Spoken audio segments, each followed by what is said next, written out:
नमस्कार दोस्तों, सरकार के 3 नए कृषि कानून के खिलाफ महीनों से धरना प्रदर्शन कर रहे किसान प्रदर्शनकारियों का आंदोलन अब और तेज हो गया है। खासकर हरियाणा में बड़ी संख्या में जुटे किसान प्रदर्शनकारी आज हरियाणा की राजधानी चंडीगढ़ पहुंचे और चंडीगढ़ प्रेस क्लब के पास धरना दिया। दरअसल बीजेपी की सरकार के हरियाणा में 2500 दिन पूरे हो गए हैं और मुख्यमंत्री वहां पर प्रेस कॉन्फ्रेंस करने पहुंचे थे और प्रेस क्लब के बाहर ही किसान सरकार के रुख से खफा हैं और वो वहां पे धरने पे बैठ गए और कानून वापस लेने की मांग कर रहे हैं। 2500 दिन पूरे होने पर कांग्रेस महासचिव रणदीप सिंह सुरजेवाला ने क्या कहा वो सुनाते हैं आपको। 2500 दिन में सड़कों पर लहूलुहान होता हरियाणा और सत्ताधीशों की सत्ता की मलाई का उत्सव। खट्टर साहब की लठजीवी सरकार ने जजपा की बैसाखी के सहारे 2500 दिन पूरे कर दिए हैं।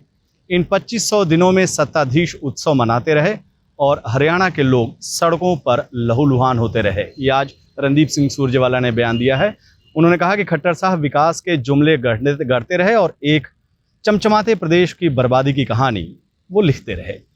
नौजवान कॉलेज और कोचिंग संस्थानों में पसीना अपना बहाते रहे और नौकरियां भर्ती के पर्चे सरेआम बिकते रहे। आगे रणदीप सिंह सुरजेवाला ने आज अपने स्टेटमेंट में कहा कि भाजपा और जजपा के नेता सत्ता की मलाई उड़ाते रहे और प्रदेश को षड्यंत्रकारी जातिगत विभाजन में वो धकेलते रहे। उन्होंने कहा कि खट्टर साहब राज तिलक के बाद 2500 दिनों में उत्सव बहुत मना चुके, अब जनता के केवल इन 25 सवालों के जवाब दे दीजिए। उन्होंने 25 सवाल पूछे। पहला, जब से सरकार उन्होंने संभाली है तब से गरीब मजदूर किसान पर पुलिस की लाठियां बरसवानी शुरू की थी, जो आज भी जारी है। लोगों पर इस अत्याचार का जिम्मेदार कौन? ये पहला सवाल रणदीप सिंह सुरजेवाला ने पूछा है सरकार से। दूसरा सवाल, सत्ता संभालने के केवल 15 महीने के भीतर प्रदेश को भयंकर जातिगत हिंसा में झोंक दिया गया। आपके एक सांसद विवादित बयानबाजी करके लोगों को भड़काते रहे और आप तथा आपकी सरकार यानी खट्टर सरकार आग लगाती तमाशा देखती रही। क्या इस षड्यंत्रकारी जातिगत विभाजन का जिम्मेदार कौन है और कौन जिम्मेदारी लेगा? उन्होंने तीसरा सवाल लिखा है कि आपकी अपनी सरकार द्वारा गठित प्रकाश सिंह कमेटी की रिपोर्ट को आपकी अपनी ही सरकार ने नकार दिया।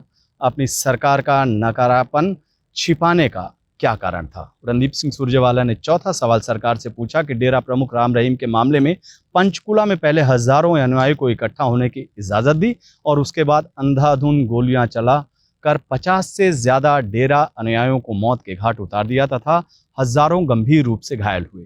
यह क्या षड्यंत्र था? क्या यही आपकी प्रशासनिक कौशल है? और पांचवा सवाल, इस हरियाणा प्रदेश में 36 बिरादरी भाईचारे में रहती है, कभी कोई दंगा फसाद नहीं हुआ, सत्ता के लिए भाई को भाई से लड़वा कर आपको क्या मिला? यह खट्टर जी से सवाल पूछा है रणदीप सिंह सुरजेवाला ने।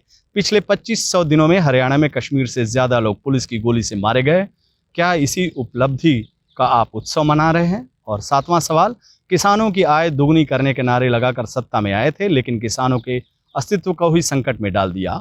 9 महीने से किसान अत्याचार झेल रहे हैं, 600 से ज्यादा कुर्बान हो चुके हैं। उन्होंने पूछा कि क्या आपकी सरकार ने अनशन पर बैठे किसानों की समस्या का हल करने के लिए क्या प्रयास किए? आठवां सवाल, किसान धरती के सीने से अन्न निकालकर देश का पेट भरता है, उसके बच्चे ओलंपिक में मेडल और सीमा पर परमवीर चक्र लेकर आते हैं और कुछ फर्जी किस्म के नारेबाजी उन्हें देशद्रोही करार अपमानित करते हैं। किसान पर यह अत्याचार कब तक चलेगा? और उन्होंने लिखा लठैत जी। रणदीप सिंह सुरजेवाला ने 9वां सवाल लिखा है कि पीपली से लेकर सिंघू बॉर्डर तक पूरे हरियाणा की सड़कें किसानों के रक्त से लाल हैं। आप समझते हैं कि इस अत्याचार से किसान झुक जाएगा? प्रदेश की जनता जानना चाहती है कि किसानों का सिर फोड़ने के आदेश देने वाले डायर के उत्तराधिकारी अधिकारियों पर कार्रवाई कब होगी? 10वां सवाल, 2014 में जब सत्ता संभाली तो प्रदेश भर पिछले 48 साल में कुल कर्ज मात्र 60,000 करोड़ रुपए था, जो इन 2500 दिनों में बढ़कर 1,85,000 करोड़ रुपए हो गया। कोई विकास कार्य नहीं, कोई बड़ी पारी नहीं। ये पैसा कहाँ गया कर्मजीवी जी?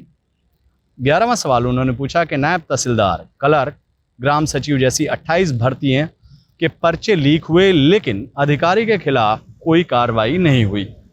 पेपर बिकते रहे और युवा उड़ते रहे। पेपर लीक माफिया पर इतनी मेहरबानी क्यों? मिशन मेरिट जेवी जी।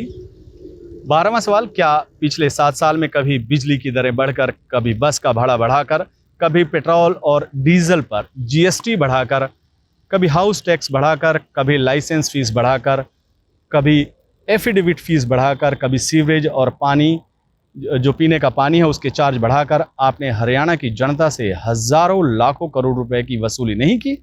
फिर यह पैसा कहाँ गया? क्या इसका हिसाब खट्टर साहब देंगे?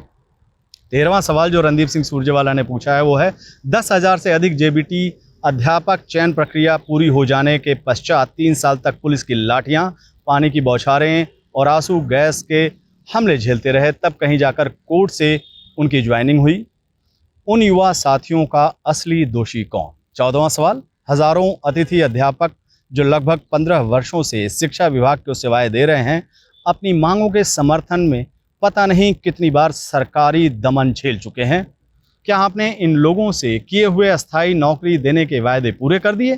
15वां सवाल उन्होंने पूछा है कि आपकी सरकार ने पिछले 2500 दिनों में कितने जेबीटी और कितने टीजीटी के पदों पर भर्तियां की? स्टेट पास युवाओं की बेरोजगारी का दोषी कौन है? जुमले जीवी जी। 16वां सवाल, 5 साल प्रक्रिया चलाने के बाद संस्कृति पीजीटी की भर्ती रद्द कर दी गई। इस भर्ती में चयनित सैकड़ों युवाओं का भविष्य खराब करने का दोषी कौन है खट्टर साहब? 17वां सवाल, जब आप सत्ता में आए, हरियाणा प्रदेश प्रति व्यक्ति आपके मामले में गोवा के पश्चात देश में दूसरे नंबर पर था।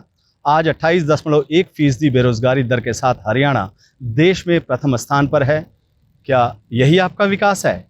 और 18वां सवाल, केवल प्रदेश के युवा ही नहीं, आपके प्रतापी शासनकाल में तो आपकी पिछली सरकार के 90% से ज़्यादा मंत्री भी बेरोजगार हो गए।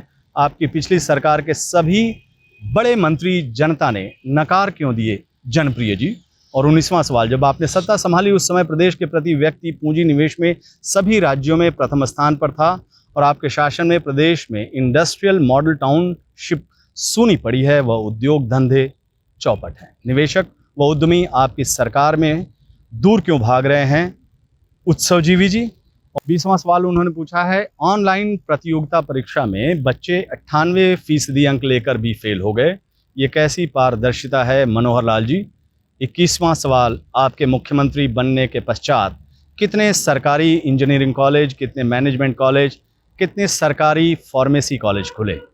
रणदीप सिंह सुरजेवाला ने 22वां सवाल जो पूछा मनोहर लाल खट्टर से वो है कि आप निवेश आमंत्रित करने के बहाने चीन अमेरिका तक घूम आए, गुरुग्राम में इन्वेस्टर समिट भी कराकर 400 रुपये प्रति कप के भाव की चाय भी पिलाई।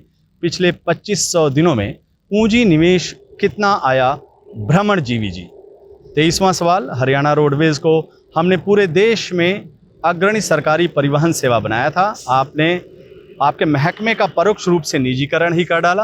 क्या आप प्रदेश की जनता को हिसाब देंगे कि पिछले 2500 दिनों में कितने बसें बेड़े से बाहर हो गईं और आपकी सरकार ने रोडवेज के लिए कितनी बसें खरीदी? उन्होंने 24वां सवाल पूछा, आपने बिना काम किए अपना चेहरा चमकाने के लिए सरकारी विज्ञापनों पर 6 साल में 385 करोड़ रुपए फूंक डाले। इतने पैसे से पूरे 1 साल का खेल विभाग का बजट दुगना किया जा सकता था और खिलाड़ियों को बेहतर सुविधाएं दी जा सकती थी। सरकारी धन का ये दुरुपयोग क्यों प्रचार जीवी जी? और अंतिम यानी 25वां सवाल उन्होंने पूछा कि आपको प्रदेश की जिस जनता ने सिर आंखों पर बैठाया, आप उसी जनता को कंधों से ऊपर कमज़ोर बताते हैं। आपको प्रदेश के लोगों से इतनी चिढ़ है कि आपने अपने निजी स्टाफ से आधे से ज़्यादा ओएसडी सचिव बाहरी लोगों का नियुक्त किया है। यहाँ तक कि एचपीएससी का चेयरमैन तक हरियाणा से नहीं है। आपको प्रदेश की जनता से इतनी चिढ़ क्यों है? फरसाधारी दी। उन्होंने कहा, सवाल तो बहुत हैं मनोहर लाल जी, लेकिन प्रदेश की जनता जानती है कि आपके पास उसके सवालों के जवाब देने का समय नहीं है। जब कभी शायरी रटने और उत्सवबाजी से समय मिले तो सोचिएगा ज़रूर कि आपकी सरकार की कुनीतियों ने प्रदेश का किस कदर बर्बादी के कगार पर पहुंचा दिया है। नमस्कार, इस बुलेटिन में इतना ही। आप देखते रहिए INC TV।